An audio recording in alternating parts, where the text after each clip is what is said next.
దేవుని సన్నిధికి క్రమంగా నేను వస్తాను అని చెప్పి ఆ పరిస్థితులలో నుండి మీరు తొట్టిల్లిపోయి ఉన్నారా? ప్రియులారా, మనము పరిశీలన చేసుకోవలసినటువంటి వారమై ఉన్నాం. ప్రియులారా, మనం జాగ్రత్తగా ఆలోచన చేస్తే దేవుని వాక్యములో కీర్తనకారుడు 56వ అధ్యాయం 12వ వచనములో అంటాడు, దేవుని సన్నిధిలో నీ పాదములు సంచరించాలి.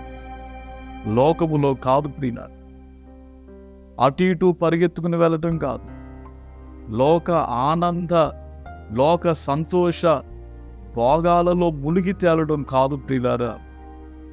మన పాదాలు నిలవలసింది లోకములోను వ్యసనాల దగ్గర, పాపపు క్రియల దగ్గర కాదు.